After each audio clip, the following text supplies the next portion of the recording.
You are having such an engaged conversation. Sorry to interrupt, but it makes sense for us to begin the program for the day, hoping that we can also finish early enough. Everything out there seems to suggest that it's going to rain, so it would be nice for us to finish early so that people can leave. My name is Godwin Murunga. I'm the director of the African Leadership Center, but also teach at the University of Nairobi in the Institute for Development Studies. And I want to take this opportunity on behalf of the African Leadership Center to welcome you to our meeting today, which is designed as an open forum, indeed a follow-up to a previous meeting that was held in Dakar to discuss issues relating to international criminal justice, reconciliation and peace in Africa, the ICC and beyond. And I thought I should take just a few minutes to make a few remarks and then invite one of our colleagues from CODESRIA to also say a few things, and then we will soon after that get the first panel presentation going. I really hope that it will be a panel presentation because one of the speakers to the panel has not arrived and we are unable to reach him. If not, we will improvise. But just to again welcome you to the African Leadership Center.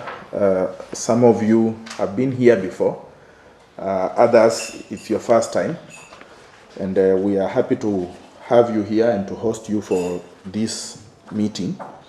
Of course, a special welcome to my CODESRIA colleagues with whom we are partnering for this meeting.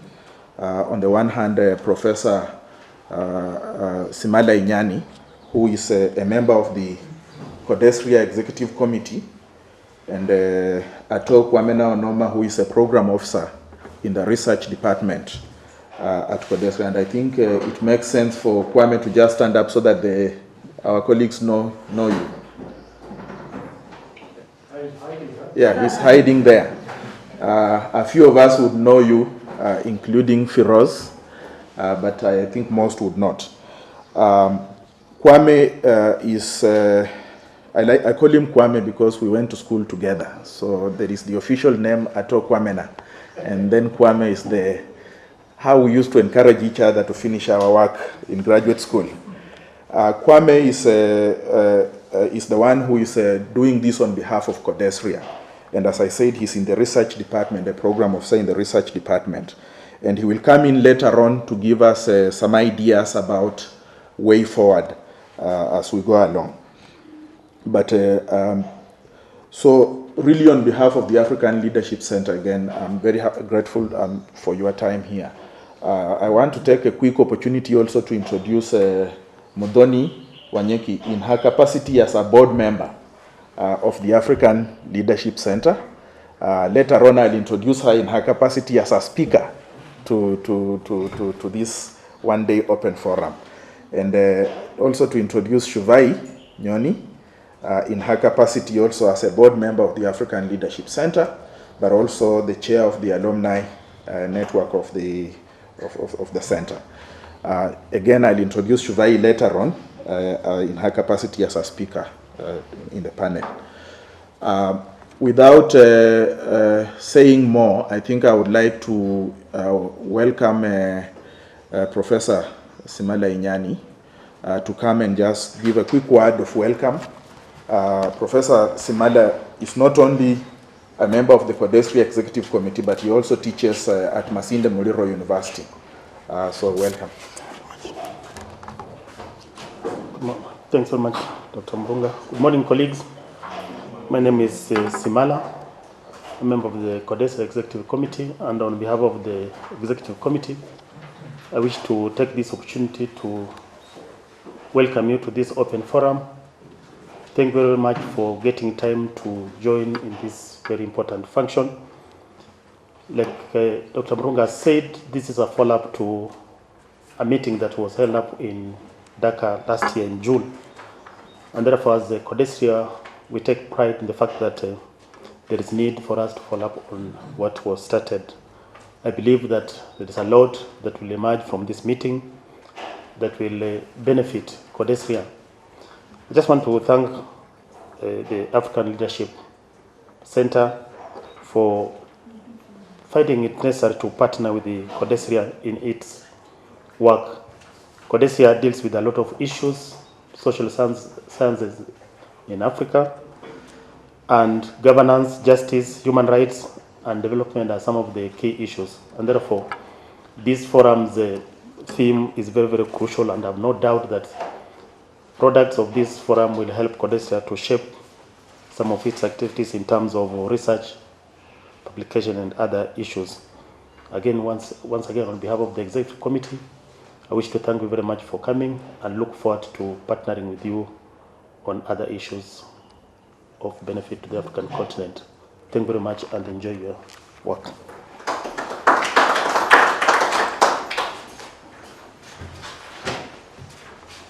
Before I invite Modoni to join me at the front, can I just ask one of my colleagues, Silvanus Wekesa, to give us a very brief word about any logistic things that we need to be aware of?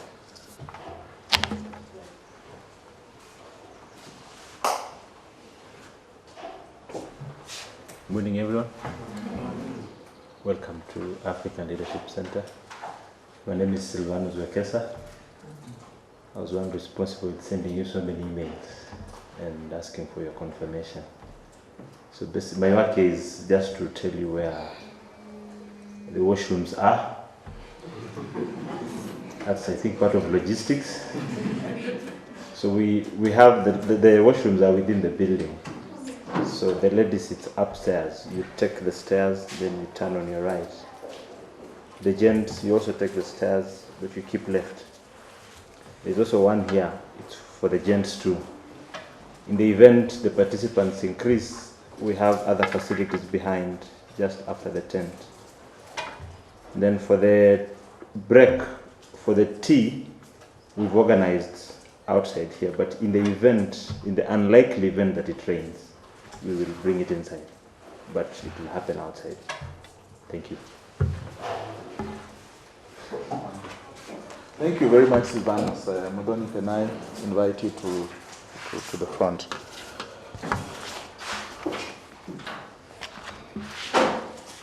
So, ladies and gentlemen, again, as I said, this particular meeting, this open forum for today, is in fact a follow-up to a meeting that was held in Dakar last July.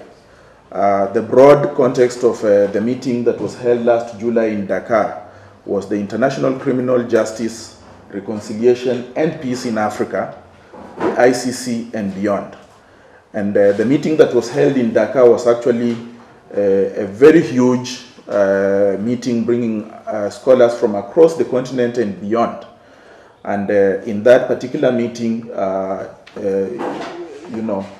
people spoke extensively about this topic, but even more importantly, I think that at the conclusion of that meeting, it was decided that follow-up events were going to be convened in different parts of the continent in order not just to follow up on some of the conclusions that had been made there, but also to begin to figure out what possible research areas, what possible policy interventions would be useful in terms of beginning to bring the overall program to a conclusion.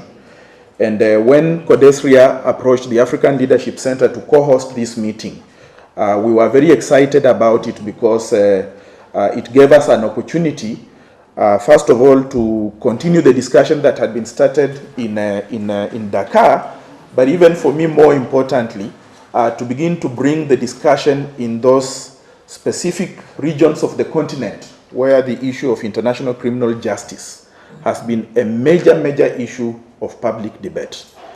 And it became important when we were framing the concept for this discussion that first of all, we take advantage of being in Kenya to begin to brainstorm about the big challenges that we as a country face in relation to issues to do with the international criminal justice and reconciliation.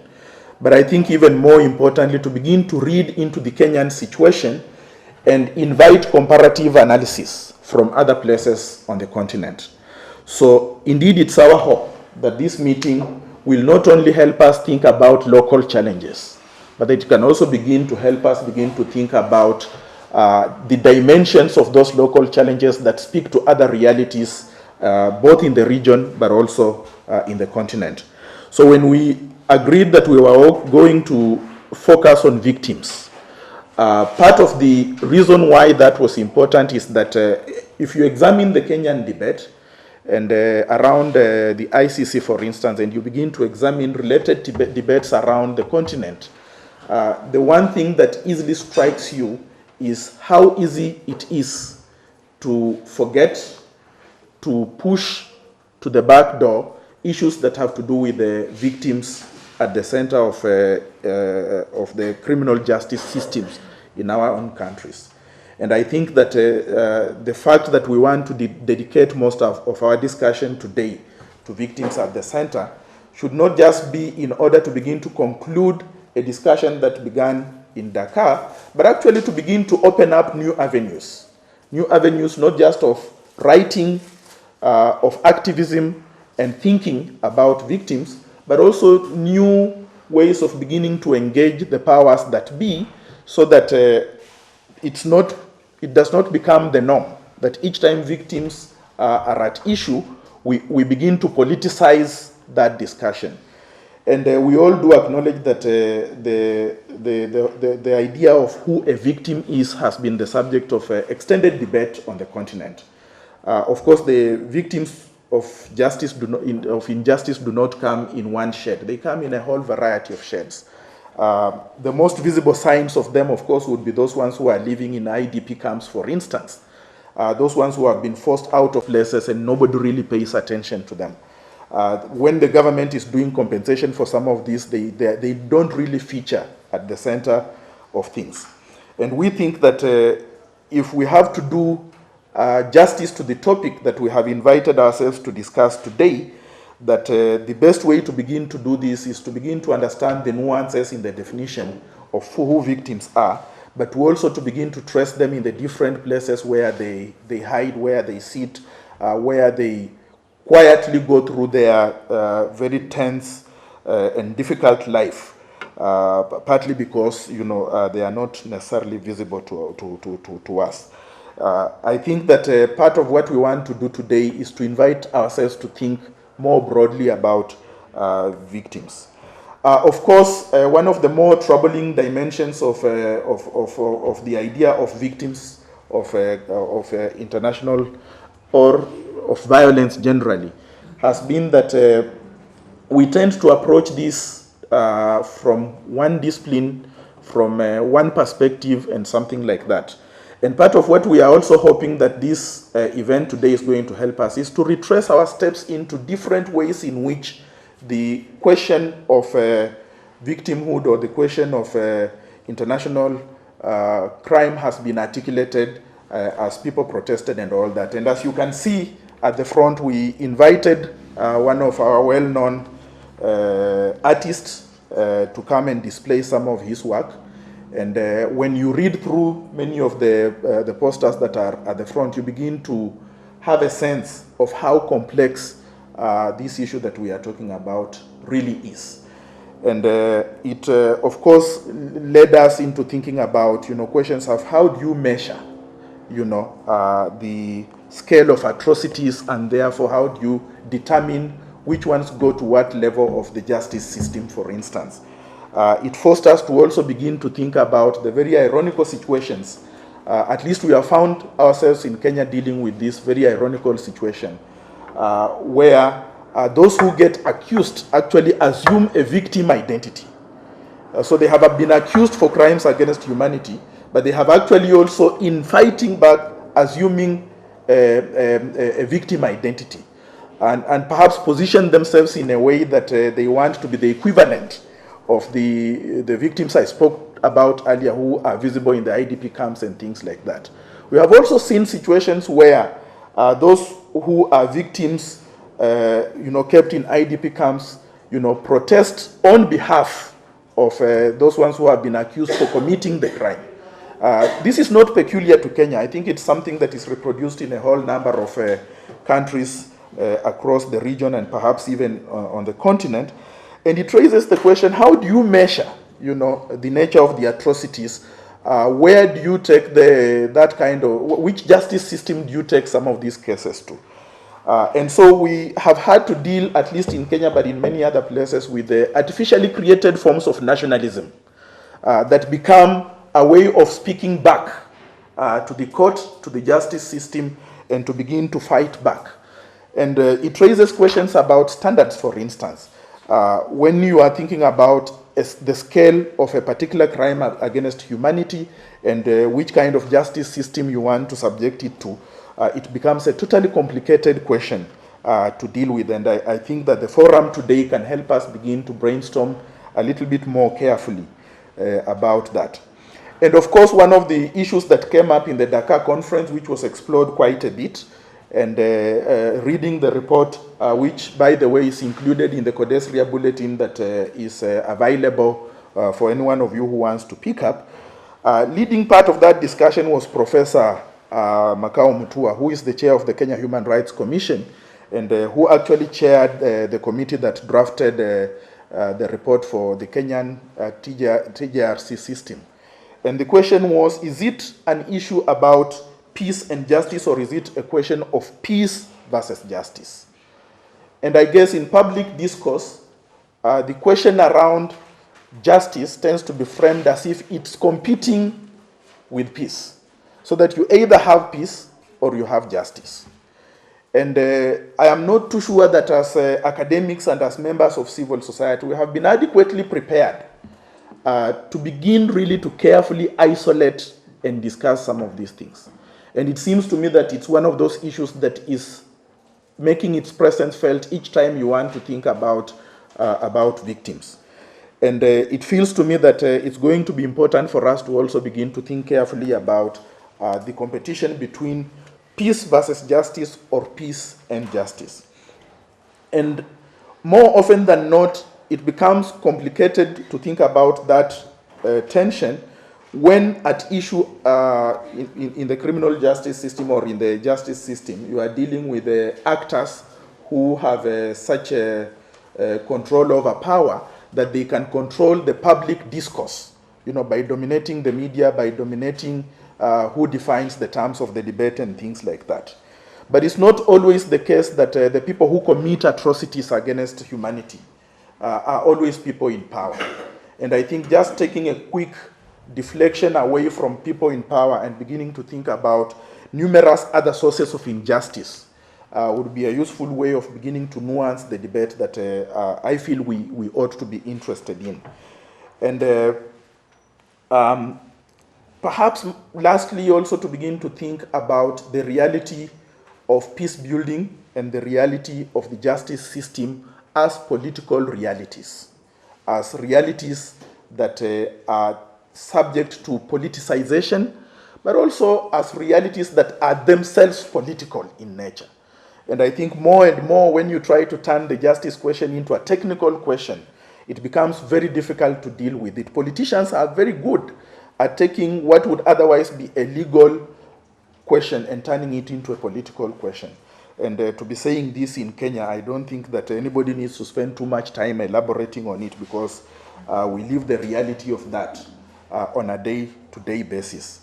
But perhaps not just Kenya. Barely 3 months ago, I think 2 months ago, the prosecutor of the ICC was in Uganda. I don't know how many of you will remember that. And got a very nice assurance from Yoweri Museveni that in fact all along both the ICC prosecutor and the Ugandan government have been on the same side. Okay, so there is a politics also of posturing, involved in this. that when you are in Addis Ababa, you have a particular audience and you have a particular message.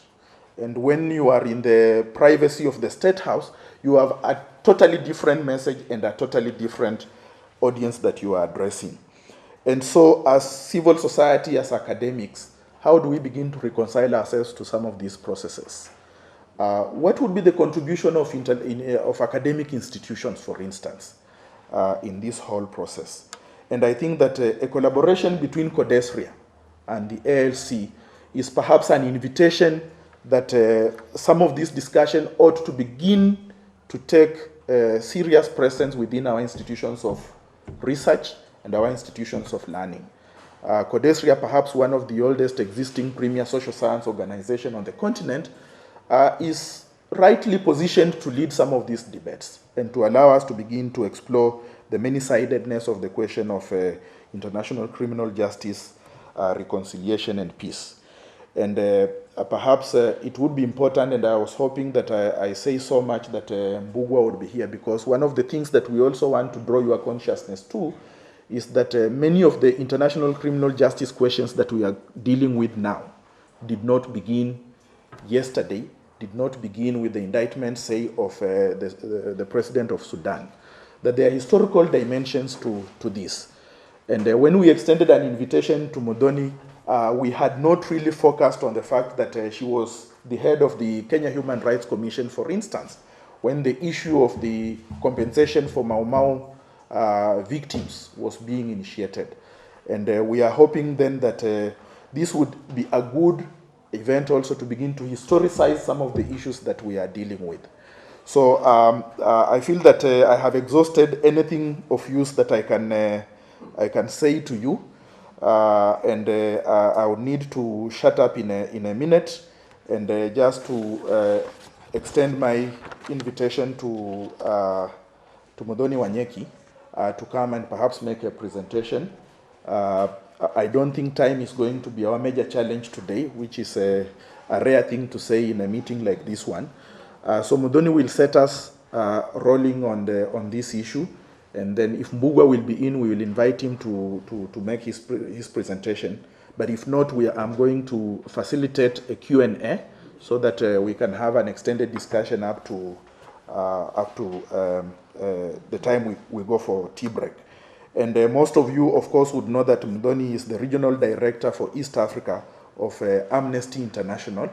And I think they cover East Africa, the Horn, and the Great Lakes region. Perhaps a region that has its own fair share of the kinds of atrocities that we are gathering here to speak about. But perhaps even more importantly, I would say, is that a few years ago, Muthoni decided to go back to school. And I always have fun when I say that, because I position her as a student and make a lot of fun about it. She is, of course, a student, a PhD student in the Department of Politics and International Studies at the School of Oriental and African Studies. And directly, working for her PhD studies on a topic that, again, relates very much to the issues that we want to discuss today. Because she's exploring the notion of African solutions for African problems and trying to focus very specifically on the role, on the African Union's right to intervene in situations of international crime. Muthoni, I don't really envy you about this. So perhaps just come and, provoke us into a debate that I hope will enrich the discussion. Karibu.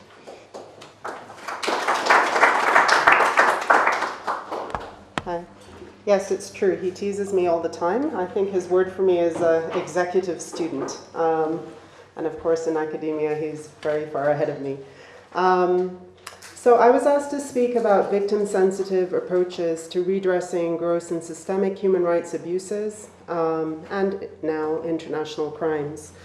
I think it's a really important topic that for African academics to take up beyond the reflexive responses to the International Criminal Court that we've seen even from progressive scholars on the continent, despite the need for constructive criticism of the court. What I'm going to say is much less academic than experiential, but I will say the bulk of academic scholarship on international justice is still externally generated, still very much on the ICC itself and its institutional formations and court proceedings, much more so than experience and meaning on the ground and politics thereof. So I think there's a huge space that CODESRIA's community, the ALC's community, can and should be filling up.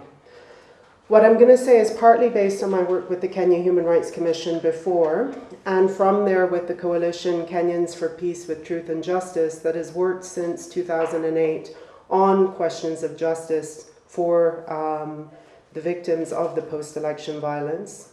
And more recently, as an emerging academic, and my work with Amnesty International. My examples are going to be mostly Kenyan, but I'm able to speak in the discussion also to these questions as it relates to the DRC, South Sudan, and the Sudan, and to a certain degree, Uganda, if people are interested in sort of comparative perspectives. I thought for examples, and just to sort of open up the question, I would speak to three cases or three sort of justice efforts that the KHRC has led with victims and survivors of gross and systemic human rights violations. Bugwa, if he does show up, of course, can speak more to my first example. And this was a case that the KHRC helped bring on behalf of the Mau Mau War Veterans Association against the British Foreign and Commonwealth Office in the British High Court. That case concerned survivors of torture during the colonial period and resulted ultimately in a huge disclosure of documentation around British activities, not just in Kenya, but throughout the Commonwealth, resulted in an apology from the British government to survivors of that torture during the period, resulted in compensation and in the construction of a memorial. We have had a lot of critique around accepting the offer, but I think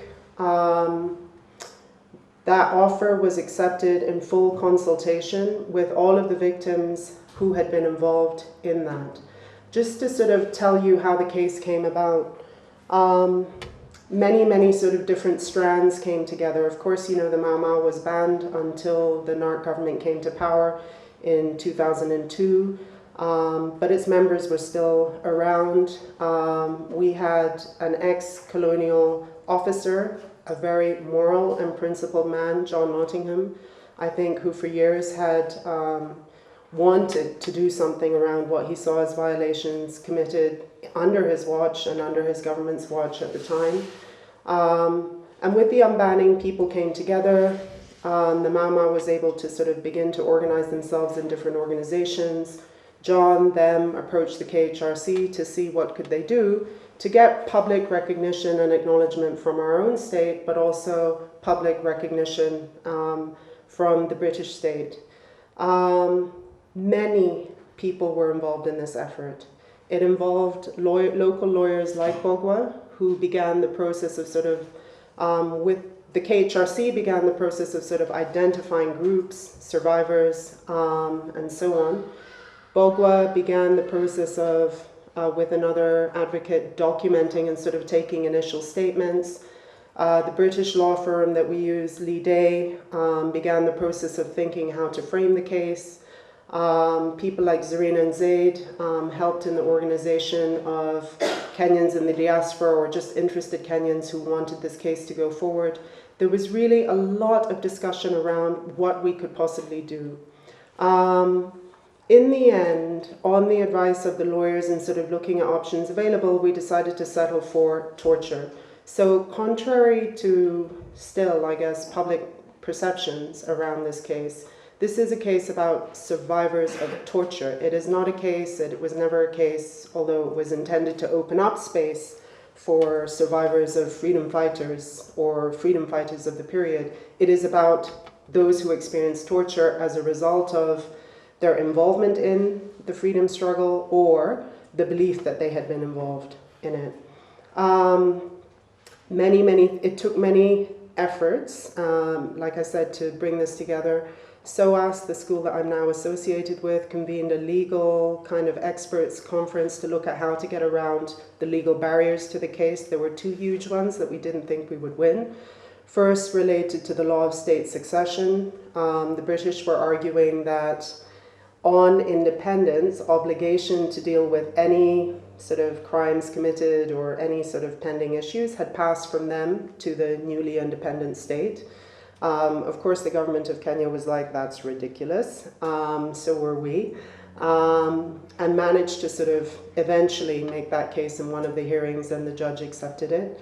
The second was limitations, statute of limitations. Of course, all of the documentation around this had been classified for a long time beyond the statute of limitations. Again, the judge took a very liberal view around this, and our lawyers argued very strongly. And that release of documents 30 years post-independence had enabled a new sort of flurry of academic literature, again, mostly by externals, mostly by the Africanist crowd within the UK, people like David Anderson, an American, Carolyn Elkins, all of whom eventually became involved in the case. So, you know, long story shortened, many pieces coming together. The case went through, and once rulings had been made on both of those issues and it was clear that we could actually go to the substance of the case, the British government finally conceded. I should say too, there was also a lot of effort within the British Parliament and a very sort of cross-party support from Labour, from especially the Liberal Democrats and Conservatives in terms of pushing the Foreign and Commonwealth Office to settle. Just before the final elections, actually the Foreign Secretary had begun negotiations on settlement. FCO just sat on their heels, knowing that Labour was about to be thrown out of government, didn't move. But then we had the next hearing and then they moved. So that was it. And I'm sounding a bit disjointed, but I hope you can get from that the levels of investment of time, of hope, of people's expertise, many on a voluntary basis, but also the KHRC put a lot of money initially into the initial fees for the lawyers. Anyway, just to say it was not easy. It took very many years and a lot of bodies and time. The second sort of supportive kind of case the KHRC has led has been with survivors of gross and systemic human rights violations committed here by various Kenyan governments from independence on. It has involved families of those who were assassinated or have been assassinated. It involves survivors and victims of state-sponsored massacres in the north as well as in Western Kenya. It has involved those internally displaced from 1992 and 1997. Here, many sort of justice avenues were being pursued on behalf of what became the National Victims Network, based on what they themselves had determined they wanted to explore. In some cases, it was finding alternative land for people who had been displaced, so lots of negotiations with the Ministry of Lands. It involved sort of acknowledgements, first of the fact that these violations had been committed in Kenya. And of course, within the human rights progressive community, that was not news, but I think for the wider public, really these events didn't become clear in the public mind, despite some of the reports that were done through the 90s on these issues, until the report of the task force into establishing a Truth, Justice and Reconciliation Commission that was done under the first Kibaki regime, reiterated, of course, in the report of the TJRC. Most recently, we have had an apology, in quotes, for all of this from, the second Kenyatta regime. But there are many avenues being pursued on that front with that network. And in fact, they've been meeting this week around that apology and what looks like maybe an effort to sort of move on a fund and as well follow up finally to the TJRC's report. The third sort of thing that the KHRC has done with specific groups from what became this national network is move constitutional cases forward against the government of Kenya. Many of you will have heard of the many cases, 300 plus, brought forward, consolidated, of what is called the Nyaya Host torture survivors. I think probably 50, 60 decisions and rulings into the case. The judges here ordered that all of these cases be compiled. There was no need to go through proving this had happened again, go through proving that the state was responsible. Compensation has been ordered for all of them. Some have received it. There's been quite a bit of drama between them and their lawyers around lawyers' fees, but that has happened, and they have received an apology. An interesting sort of side comment to that, a couple of years ago, I was talking to the head of the National Human Rights Commission, who had just come from a meeting of the implementation committee of the police reforms body. And I was told, you know, usually in that meeting, there's always someone from Treasury sort of sitting there quite quietly, listening to what the police need to move on reform. And she said it was hilarious. It was like a day or two after one of the judgments on the compensation for one of the batches, one of the groups of Nyaya House torture survivors. And she said this little quiet man, he came in very incensed, and he, you know, started wagging his finger at the police commissioner and at the time, and he was like, you know, you have to stop torturing people. It is costing us too much money. And I think we all kind of laughed, and we thought, well, if it's an economic argument that it takes and not a moral argument, whatever works to stop this kind of behavior. And interestingly, this was being said a couple of years ago, meaning that even as the state was going through these cases, it had not impeded in any way, shape, or form behavior of the security services. So that's sort of three efforts: the case of the colonial torture survivors, the network of the range of gross and systemic human rights violations from independence on, and the constitutional cases around the torture survivors. More recently, under KPTJ, and now that I'm with AI, of course we've been following very closely the ICC cases and constitutional cases against the government of Kenya, which involve survivors and victims of the electoral violence of 2007 and 2008. The approach here, and this relates a little bit to what Godwin hinted at, and I think even coming through from what I said before, is that yes, it's true, there's a variety of options that are potentially possible, but it's not actually, I think, that people sit down and we did sit down, and we have had a convening by the Kenya Human Rights Institute right at the start of the post-election violence. And at that time, we had all collectively decided that actually the ICC was not the route to go. We've had several expert group convenings by KPTJ looking at all of the mechanisms available in national courts, in regional courts, in quasi-judicial sort of human rights possibilities at the African Commission level, at the level of the UN, and its specialized mechanisms and so on. So we have had and always been aware of the full range, but actually how you move is very dependent on the context. It's not like you're able to make, like you say, a rational and legal choice around what's the best way to get the best options for the range of justice demands that victims and survivors have. We, of course, initially did what we do as human rights organizations during the period, document, report.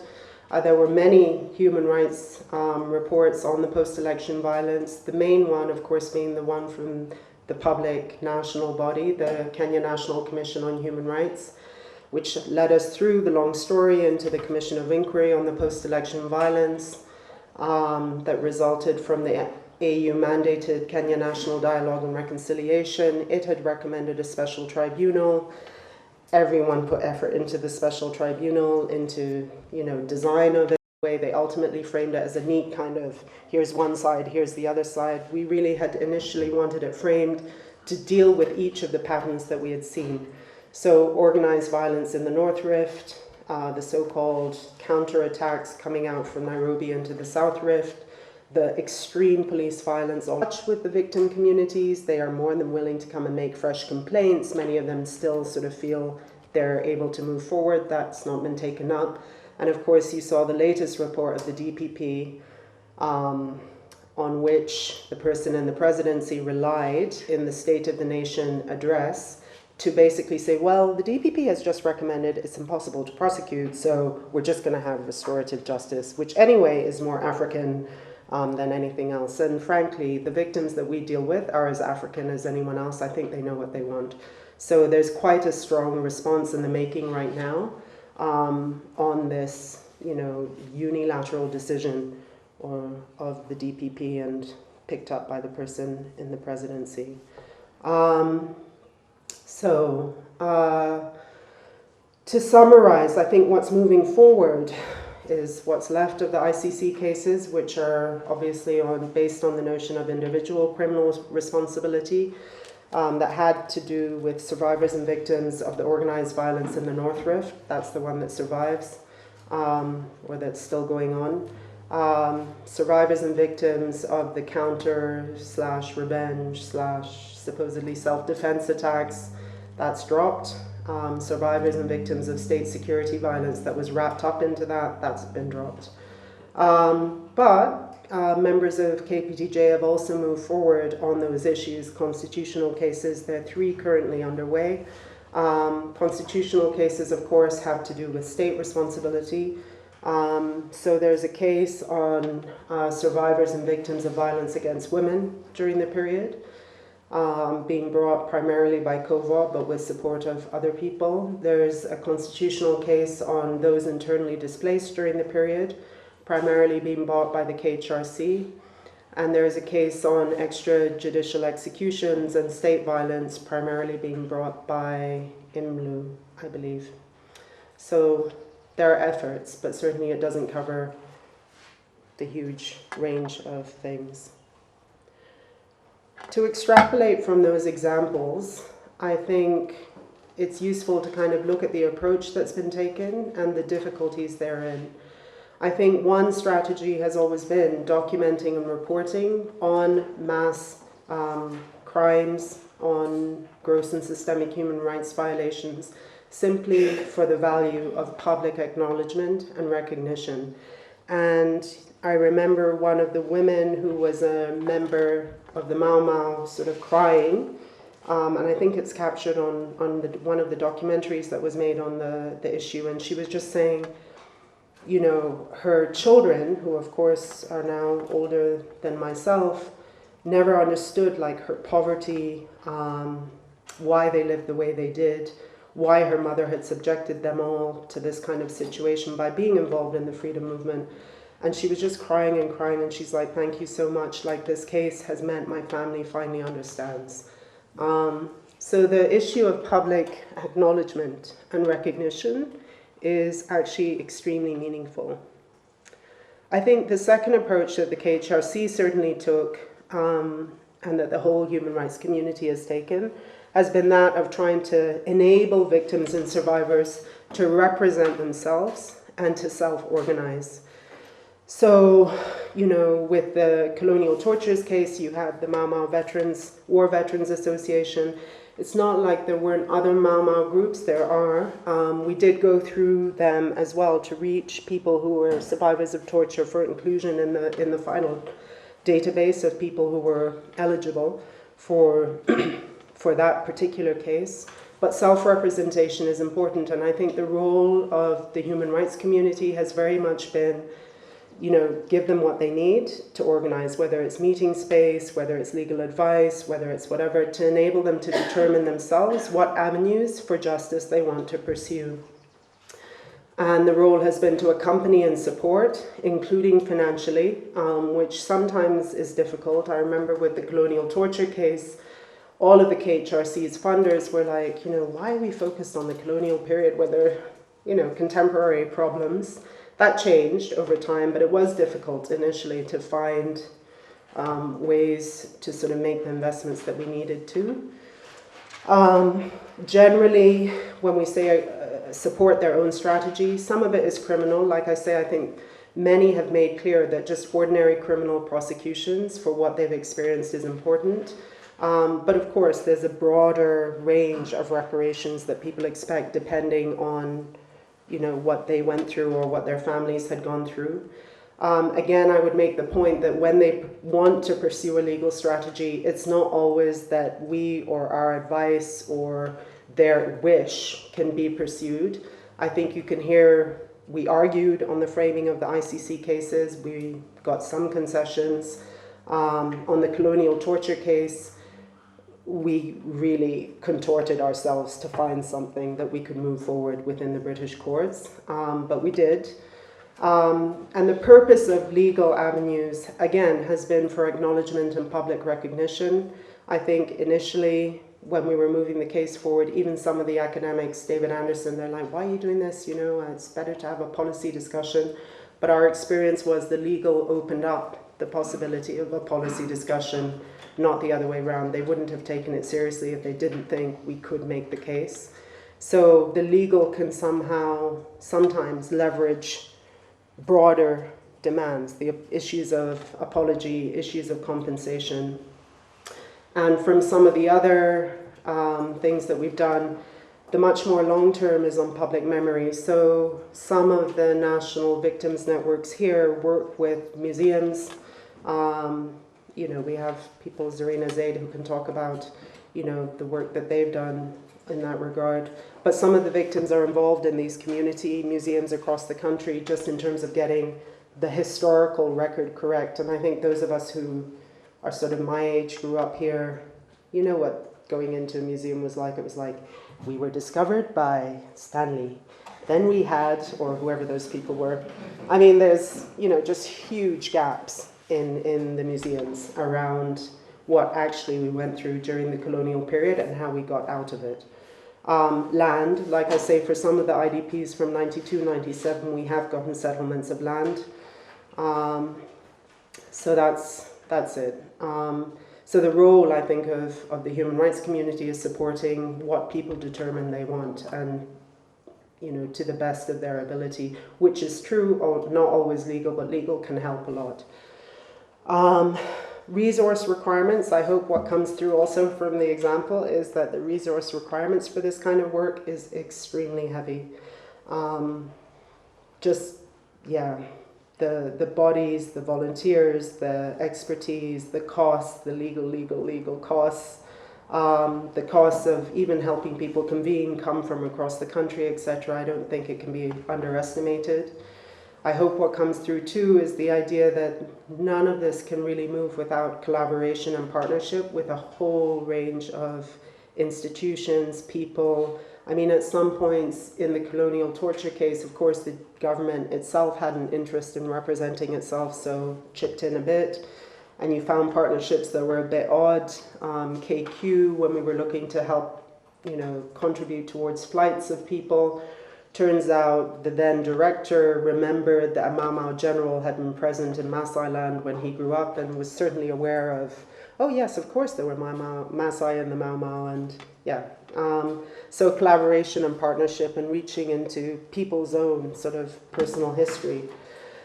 Challenges are very, very many. I think Godwin hinted at them. One is this idea, you know, that victims are a nice, homogeneous, you know, innocent group themselves. There are many different forms of violence, and people who are victims in one situation may be perpetrators in another. I think especially with the question of the post-election violence, despite, you know, the overall finding of CIPEF that the bulk of people were killed by the police during that period, people have held on to their stories of where the killings happened and sort of, you know, so the question of competing narratives, and we've tried so hard to get across the, like I said, the four distinct patterns of violence and the four distinct perpetrator and victim groups of the violence. You know, people are sticking to what they believe, you know, and one side believes it was a genocide and they're not responsible, and the other side, anyway. So the question of managing narrative, and I think that's an important thing for African academics to help manage that. This is, again, not a new thing. I think Mamdani spoke about it years before, what was it, when victims become killers in the Rwandese situation, so on.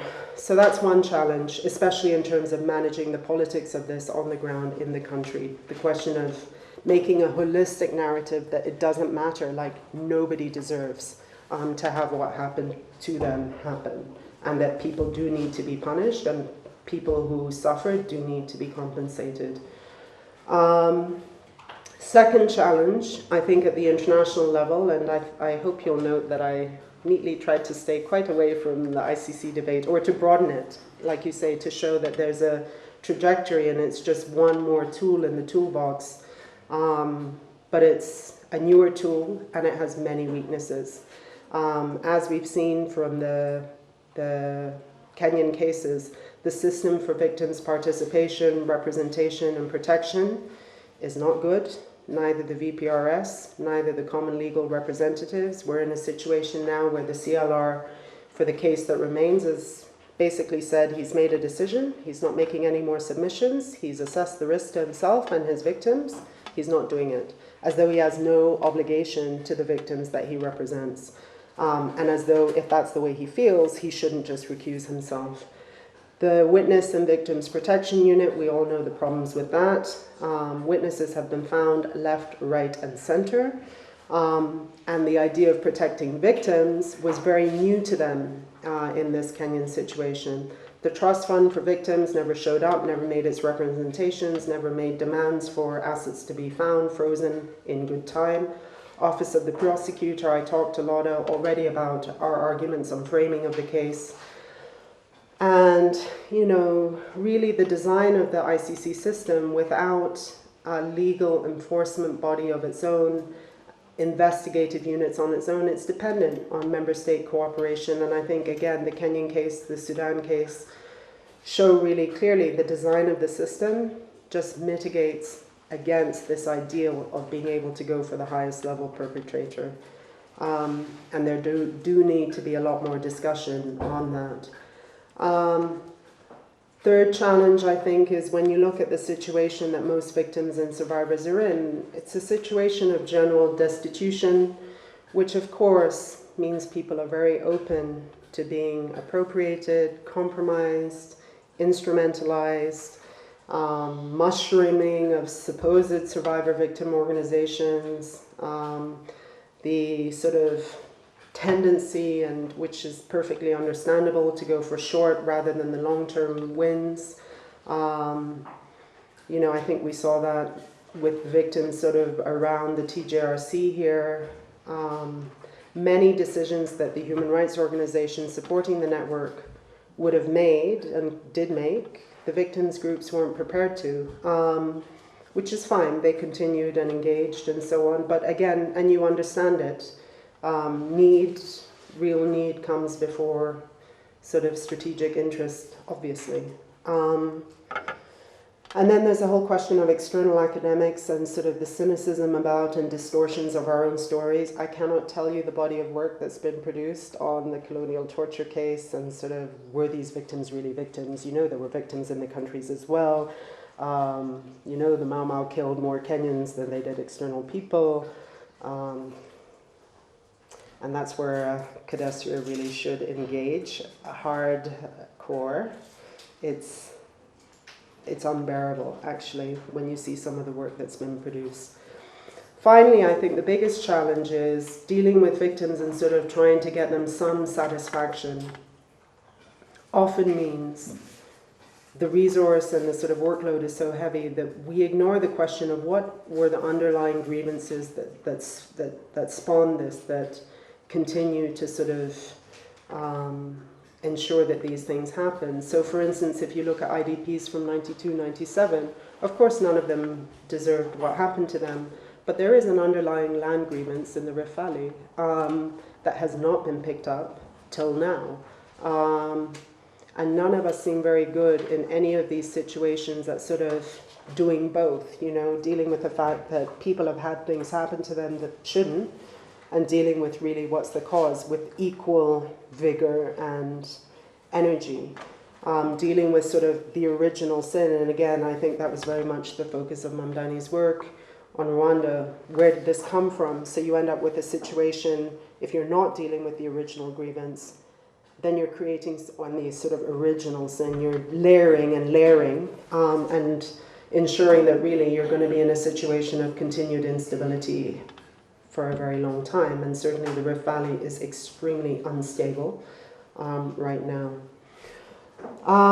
So that's sort of extrapolating on approaches. I'll now talk about sort of what that means now moving out to what it might be of sort of what that shows about broader trends in the field. So essentially we've moved, which is good, I think, from a notion of victims as objects to victims as survivors and victims as subject. And I think this is very much due to innovations brought in from the feminist movement, especially around negotiations of the Rome Statute. The Rome Statute and the ICC and its system, as weak as it is and as new as it is certainly an innovation in terms of victims' participation. We've moved from dealing with gross and systemic human rights violations to dealing with international crimes. We've moved from dealing, therefore, with state responsibility to dealing with individual criminal responsibility. And the implications really have been, you know, the elaboration over time of victims' right to truth, justice, and reparations alongside the right to participate in any proceedings dealing with their situation. We've moved from human rights frameworks and sort of methodologies for monitoring, documenting, and reporting on the same, squarely to the criminal justice system, which requires upgrading and sort of the real challenges, I think, to our community of having methodologies that deal with this question of proof beyond reasonable doubt. We've moved from quasi-judicial mechanisms to criminal trials, including internationally, which means we have had to take on board questions of the identification, representation, safety and security of both victims and witnesses. We've had to take on board the question that victims often may be situational witnesses, but not necessarily linkage witnesses, and the questions of really having to, instead of sort of broadly it's the state, find out exactly where and when within the state or within the organization, this whole question of organizational policy. We're having to deal with questions of evidentiary standards, questions of recall. We all know the problems of, personally, my own memory is more and more shot every day. So, you know, when you see what some of the people who are testifying before the court, you know, are sort of being dragged through, and it's sort of, yeah, I remember, and it's completely unsurprising. Any academic that deals with sort of oral history and all of that will have dealt with methodologies around that. Interference, the need for much more supporting evidence, documentary, forensic, issues of access and contamination, especially over time. Again, this question of organizational policy.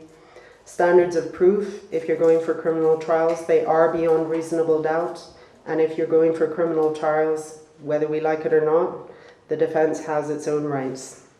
The right of defense. And certainly, I mean, as unhappy as many of us are about the withdrawing of charges, that situation could not pertain if you respect rights to defense for much longer. In conclusion, where are we in terms of the sort of rights that are being elaborated, I think, for victims, or that are sort of slowly getting codified and sort of slowly being seen in practice? Truth, yes. In any situation, I think truth has been there, whether you're talking about South Sudan more recently or Kenya or whatever. Victims certainly have their truth.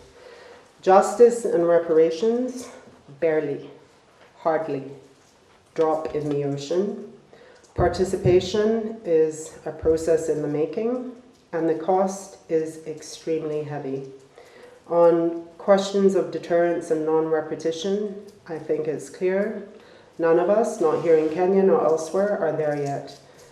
There is practically zero accountability regarding political instigation to violence, and there is practically zero correction on questions of underlying grievance that enable and sort of foster public participation in violence. So the questions I was talking about earlier, dealing with, what originally, the causes of this.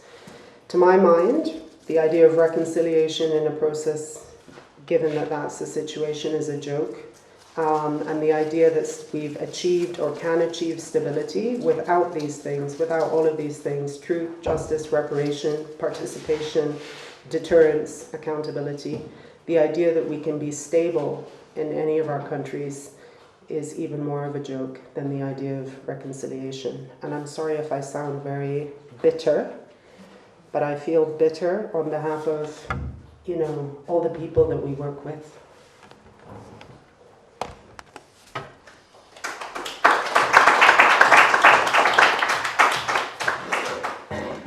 Thank you very much, Muthoni, for a very comprehensive run through some of the issues that we had hoped to address. And I think this provides us with a good opportunity to have a discussion and allow me simply to highlight one or two things that I think are very, very important. We had invited Davis Malombe, the deputy at the Kenya Human Rights Commission, to join us, but he was held up in a different meeting. Initially, we had actually also invited George Morara from the Kenya National Commission on Human Rights to join us, but he traveled, I think, a few days ago. And some of the issues that Muthoni touched on would easily have been elaborated had we had those two colleagues here. And I think it's also something worth talking about, Muthoni, that the Mau Mau case that the Kenya Human Rights Commission, Kenya Human Rights Commission led, has become like the reference point, not just in Kenya, not just in Africa, but beyond, with very many groups out there asking questions about how did you conceptualize, how did you manage to do this? And so I think that though an almost internal thing that was happening in Kenya, I think it has spoken quite loudly to as far off places as Latin America, I believe. And I think that's something that is important to put on the table. I think that Muthoni makes another good point about the silences in the record. And I think there is a whole research challenge here that we have to confront, and I'm hoping that it's something that we can speak about. Of course, Muthoni raised a whole number of points. I don't want to reiterate them. Maybe let me just take the opportunity to invite comments, to invite questions, to invite anything that you want to raise so that we advance the discussion. There's a mic somewhere. There's a mic at the back. Dalmas? Yeah, thank you. I just want to know, how did you verify the legitimacy of the Mau Mau victims? Two, given that the outcome of that particular case, can we then say that the very legal firm that represented these particular victims benefited more than the victims themselves? The other thing is, what is the place value of public apology within the justice system? Thank you. Thank you very much, Delmas. Yes, please. Chair, I'll pray for at least a few minutes to explain myself, as well as I ask. Just don't take up everybody's time. Please be very... Yes, please. I'll try not to. My name is Gitonga Morana. I'm from the prosecution's office. I work in the Constitution Human Rights Division, and I also am attached in the International Crimes Division of the Audit Office. I'm hoping everything I say is chat up and not to be quoted. That's a useful caveat to introduce. Yeah. So, Not to be quoted.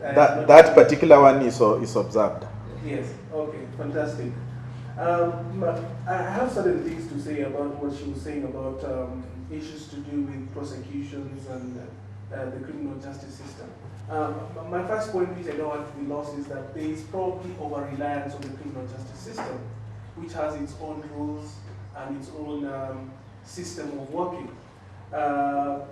Particularly what she kept on saying, which is the criminal prosecution threshold, which are probably different from what you will get if you are to go through a civil process. There is the issues of chain of custody, there is exhibits, there is the issue of documentary evidence that all needs to be up to take on when you're taking a case for criminal prosecutions. As you are aware, the situation in the 2007-2008 post-election violence, many women who were sexually violated in Kibera did not actually go to hospital and have proper documentation. Instead, they were probably treated by local doctors within the community, as is evident in the Kobo case that is in court currently. So the standards that will occur when you take a matter to a civil process, which in my view is the best place in such a situation, is going to be different when you're talking about a criminal prosecution, which my colleagues will be looking at less emotionally, will be looking at the evidence as opposed to how the victim actually suffered and all other things that human rights practitioners might be looking at. And so there is that gap where we are looked at as we are actually impeding prosecutions, but otherwise you find the file is incomplete, and if you're a good prosecutor, you will say we cannot go forward with this, whether it is popular or not. And that's the dilemma that the prosecution's officers often had in this situation. Then when we're talking about what victims expect, I believe that there's been a lot of not managing expectations, where victims expect, you find that a victim may be wanting compensation. Compensation, which is usually not the prerogative or the first thing a prosecutor is thinking about. Prosecutor is not thinking about we want to ensure that the victim is properly compensated for the property they lost. A prosecutor is not thinking about this person lost their property and so we need to get it back. No, the prosecutor is thinking a crime was committed and punishment needs to be meted out against the violator. And this is a retributive kind of way. And to do so, as I said earlier, the evidence must be able to meet the threshold. And as Wanyeki clearly said, the defense also has its right. When a prosecutor goes to court inadequately prepared, it is obviously going to happen that the prosecution will lose their case. That is why we try and prevent ourselves getting into such a situation.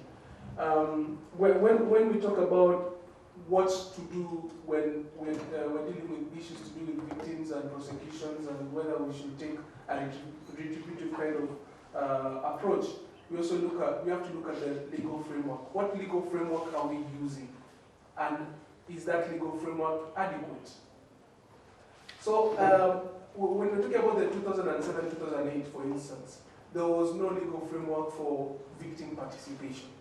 That was not there.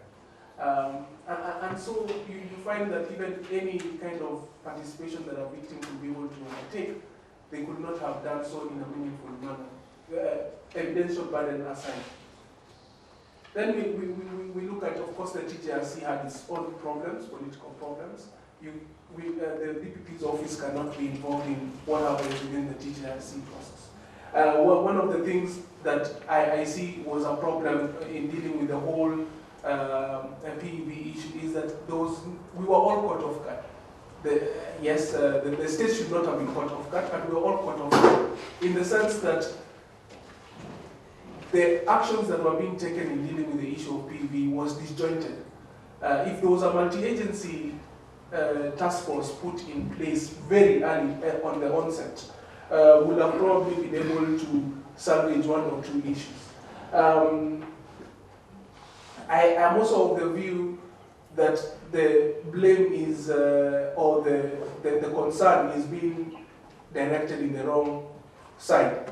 For instance, the prosecutions cannot go forward without the evidence. The evidence is collected by another arm of government, which is the police. The police themselves are also complaining that they are not adequately trained. They are not also adequately having the facilities. Like, for instance, there's only one government chemist in Nairobi which serves the whole of the Nairobi region and sometimes even outside the region. We don't have, for instance, a government chemist that is in different parts of the country or counties to be able to address this issue.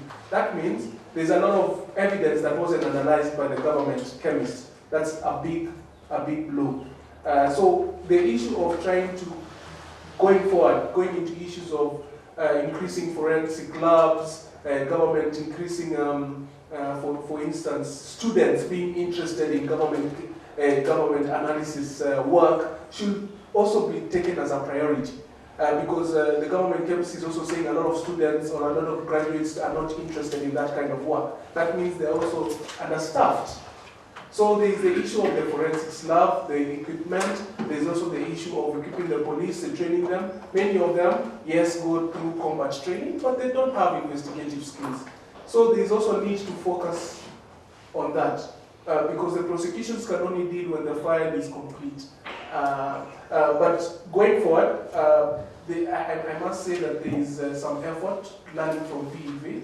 The police have made to understand, have come up with an international crimes unit, that they have investigators that have been attached there.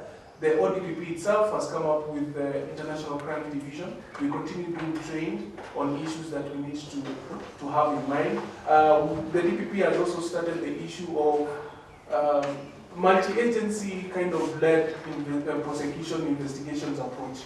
For instance, in the Garissa issue, you find that there will be a team of probably prosecutors and investigators, as well as provisional administrators as well. So there is that new approach of dealing with such cases that is in the view. I also was expecting that probably Wanyeki would have spoken about or talked about the Victim Protection Act.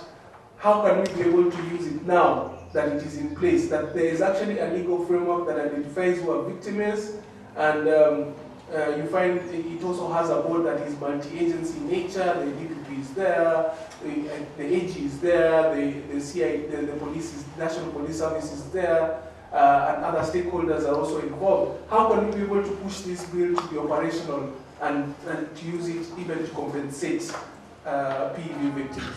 Thank you. Thank you very much. Afroz.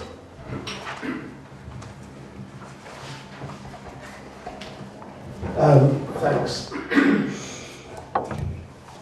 Perhaps I could take the liberty of moving the discussion out of the narrow chambers of the judiciary and the lawyers' chambers to a more political level.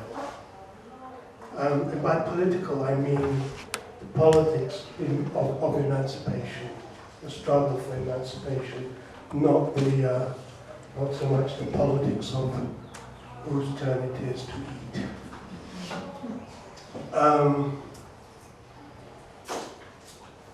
First of all, in relation to a few comments that have been made just now, I think we have to distinguish first between government and state. It's really important. Governments come and go. The state remains. And I think it's a really important starting point I'd like to make. Because what we are dealing with here is an unreformed, fundamentally a colonial state. At independence,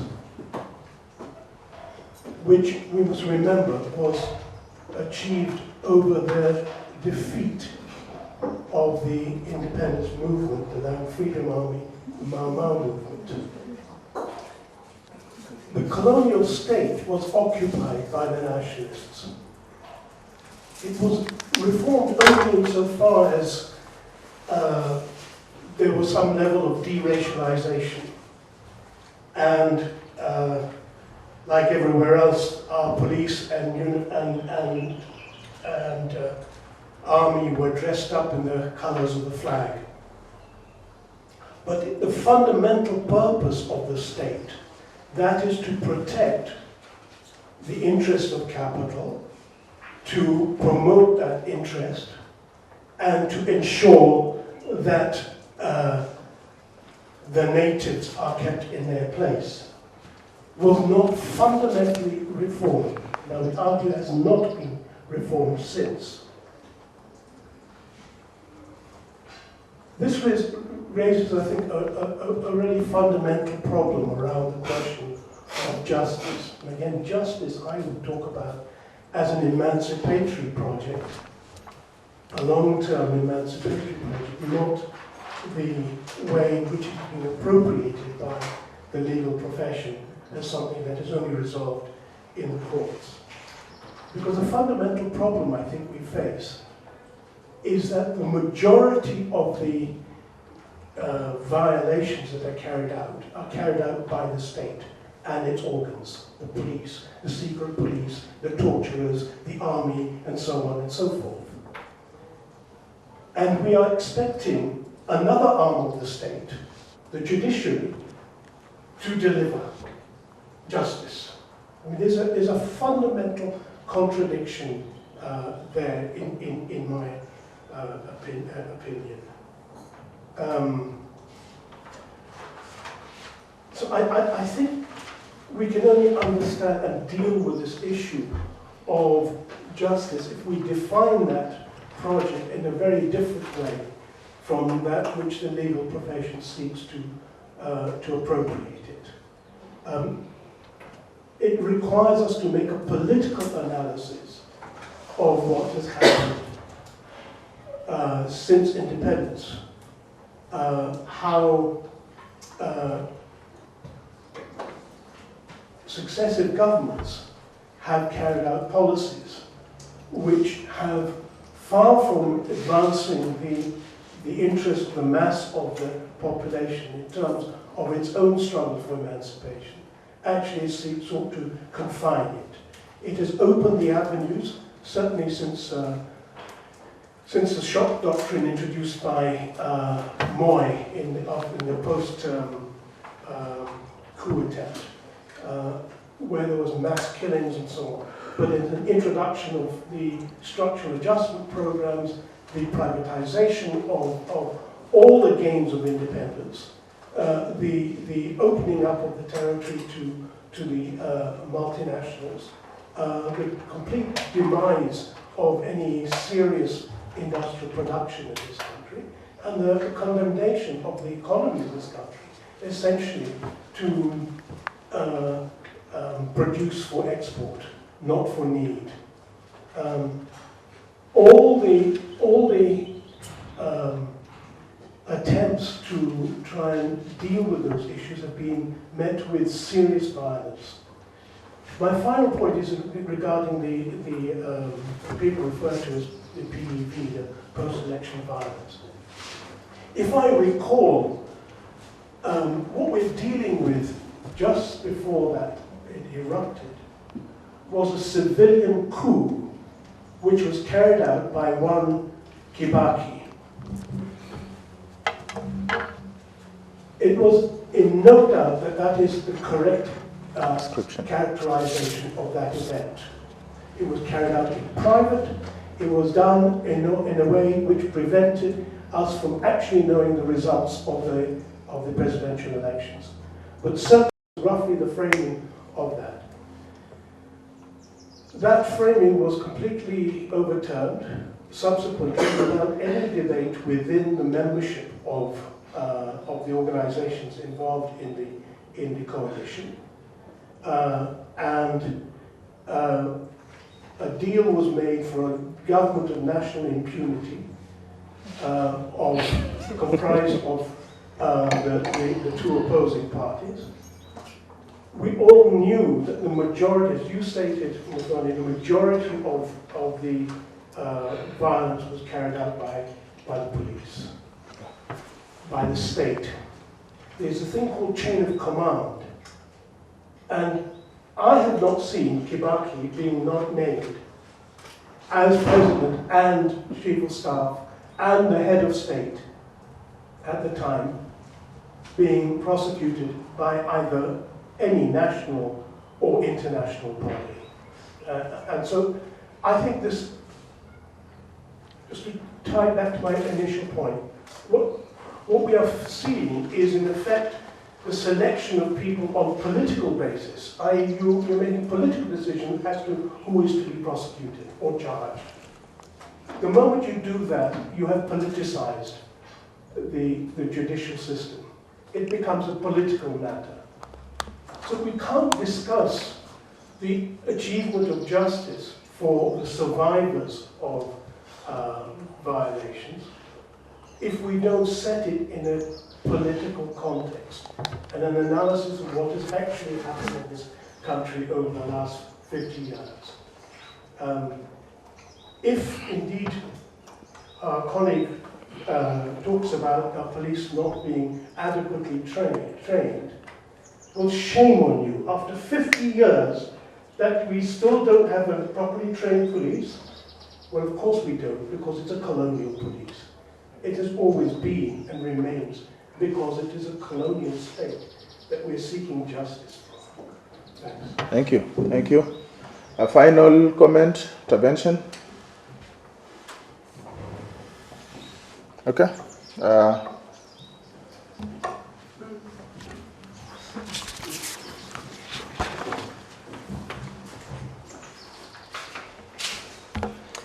I mean, let me start with first. There's nothing to disagree. I mean, the analysis is completely correct. The question for me is sort of what do you then do with the analysis? I don't know. Is the mistake sort of thinking you can chip away at the block little piece by piece? Is the mistake not really being prepared to have a political mobilization around that? You know, earlier this week there was a convening revisiting the Supreme Court judgment. I mean, I agree. It was a civilian coup in 2007. It was a much more militarized coup in 2013. I think you hear the way I refer to the person in the presidency. I don't think it was a legitimate election then. It certainly was not now. I think people have tried to respond to the extent and using the means available. And yes, you know, I think the bigger discussion is you can use the legal framework, you can use the human rights framework. It's limited. I mean, at the end of the day, there does need to be a sort of alternative political organization. Some people are kind of involved with this, you know, effort at getting the political opposition going, but other people are very, very, very skeptical. If that's the discussion people want to have on how you deal with structural violence and whatever, I think what I'm very clear, the work I do is chipping away at the edges, using the tools and sort of frameworks available. You know, but I certainly wouldn't disagree at all with the bigger analysis. You know, coming back to the start, how did we verify people within the colonial torture case? Post-2002, the Mau Mau came above ground when they were unbanned. They began to pound each other. They began to sort of organize in associations. The group that approached us was the Mau Mau War Veterans Association. They had membership across the country. Like I say, in the end, we had to frame that case in terms of torture. So we used their membership to identify who among them had claims of torture during that period, the emergency period. We had a doctor, we had, you know, Bogwa on the legal side, But a lot of the verification, I think in the end there were about 50,000 people entered in the database of people who had claims of torture, who, you know, in the limited way or in the way the system demands, who we could prove that yes, they were in the camps or where they were, where they said they were at one point or another. Yes, we could prove that there was evidence still persistent on their body of something having happened. And that's partly why it took so long, and that's one of the resource things that I said. We didn't only use the Mau Mau War Veterans Association. As you know, there have been many competing Mau Mau groups. We tried to explain to each one, if you have people, your membership, or people in their localities who were also victims, they were also included to the extent that they did. But it was a very long process that involved, you know, supporting evidence that they were in a camp or they were somewhere in the areas defined by the case, that involved medical testing, psychological testing, and legal kind of testing. And in the end, there were about 50,000. Lee Day's benefit, I mean, I spoke a bit about the money, you know, just to get the case going. We paid what I thought was a lot of money. They had asked for another piece. I had a huge argument with them, you know, accusing them of ambulance chasing and whatever. They sent me actually their bill. And this is a law firm that operates in the UK with UK rates. And they showed me, you know, the entire bill just for the work they had done at that point. Up to that point, I was like, okay. And obviously they didn't charge any for everything that they did. But it did take a team of about 6 of them. Plus they had to pay the barristers. There was a team there of 2 that represented plus their own team. So you're talking about 10 people on legal fees there, and the amount of research and legal work that they did. I know people were really upset with us at accepting the compensation that was offered, but it wasn't us. It was presented to the Veterans Association. Do you want it, or do you want us to continue? And, you know, they in the end decided to continue. The lawyers took their fees out of that. I know it seems exorbitant here. But maybe it shouldn't seem exorbitant here. I mean, you see what some of these people got for participating in Goldenberg or participating in the electoral cases. You're just like, where are these fees coming from? Like, well, actually they're coming from us, since we pay the IBC's fees and we paid for Goldenberg. And anyway, so yeah, there was a lot of critique on that. I can't really answer it except to say it was presented to them. We asked if they wanted to continue. They decided to take the settlement. So what's the value of an apology? I think it seems like a little thing, but I gave the example of that woman who said what it meant for her family and her kids to finally understand. Throughout the case, the veterans always said what they want, partly, is an acknowledgement that this happened. Because they, you know, for 2002, from 63 to 2002, almost 40 years, they're living underground like they, you know, like they hadn't, that they're not responsible for all of our freedom. It meant a lot to have the state acknowledge them here. It meant a lot to have the British acknowledge that their method of dealing with them was unacceptable.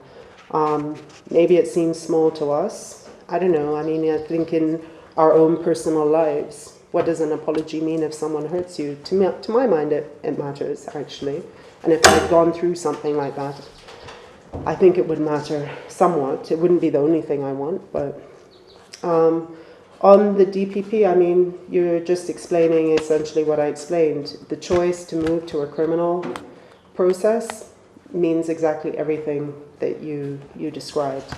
And I have no more comment to say on that. On the Victims Witness Protection Act and the agency, of course, in respect of the post-election violence, there's not a single victim or potential witness that we know that would turn to that for their protection, given that it's controlled essentially by people who are involved at the time or institutions involved at the time. So maybe moving forward, if we ever reform the colonial state, it might be useful, but not for now. Not for this instance.